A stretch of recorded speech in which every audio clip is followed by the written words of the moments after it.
Hello everyone, I've been away for a while but I'm glad to be back. Among other things, recently I've been spending quite a lot of time out in the open air, growing vegetables, enjoying the spring weather and not believing in God, but not necessarily in that order. Now some people will look at the variety and abundance of nature and see proof of God's existence.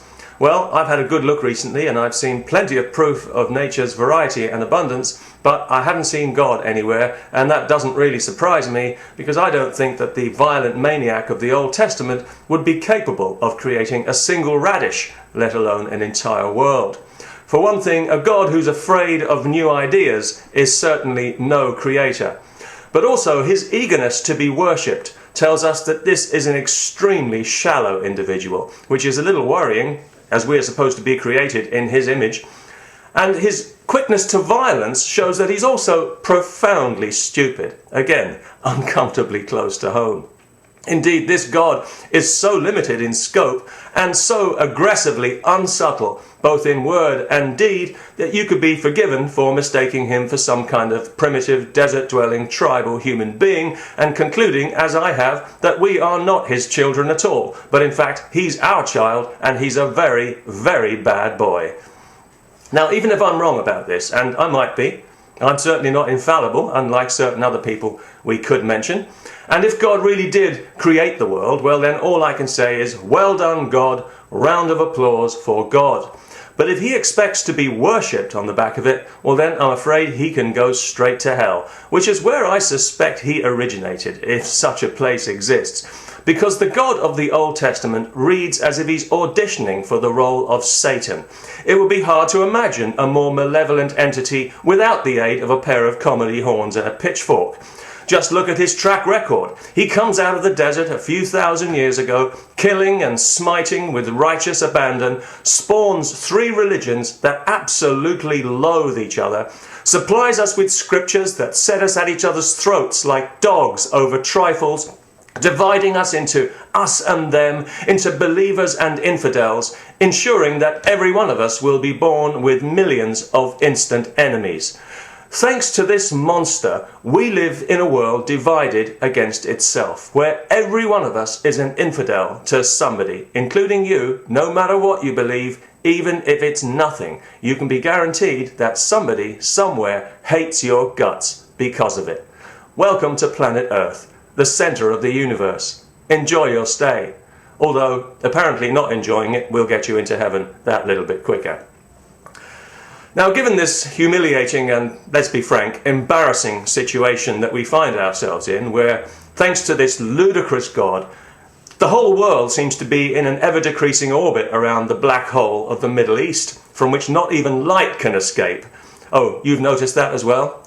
Maybe civilization, therefore, is a little too much for us to hope for at this early stage of our development. But wouldn't it be nice if we could at least find some way to resolve the artificial differences that this God has imposed on us without resorting to violence?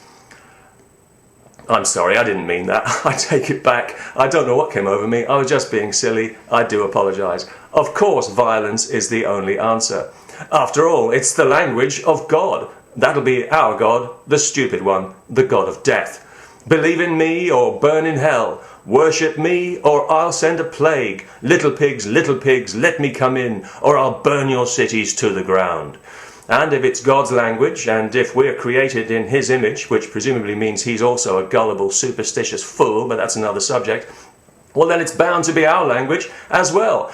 And in truth, it's just about the only language we know how to speak to each other when push comes to shove, because everybody knows that the threat of violence is behind all diplomacy, no matter how warm the handshake or how charming the smile. In fact, without it, we'd barely be able to relate to each other for the perfectly understandable reason that we're too primitive and stupid. Obviously, I don't claim to speak for everyone, just the people on this particular planet. How stupid are we? Well, look at us. We're a naturally curious race of beings. If we weren't, we wouldn't be here. The quest for knowledge is what's driven us forward from day one. Yet we subscribe in our millions to these anaerobic belief systems that purposely limit knowledge, discourage curiosity, and sanctify ignorance. Why do we do this to ourselves? What are we afraid of? Is it being alone in a cold and empty universe? Is that it? So we'd rather be subject to a cruel and stupid fascist God than to no God at all, and to cringe under the phony threat of eternal damnation like a bunch of cowardly muppets.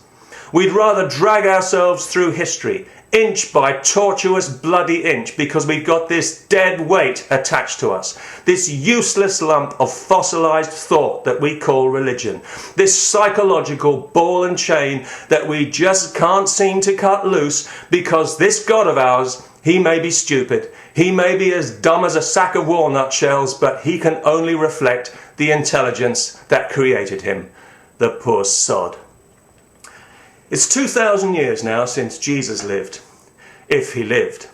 Let's assume he did, just to annoy a few atheists. But don't tell anybody I said that, or I'll be in all kinds of trouble.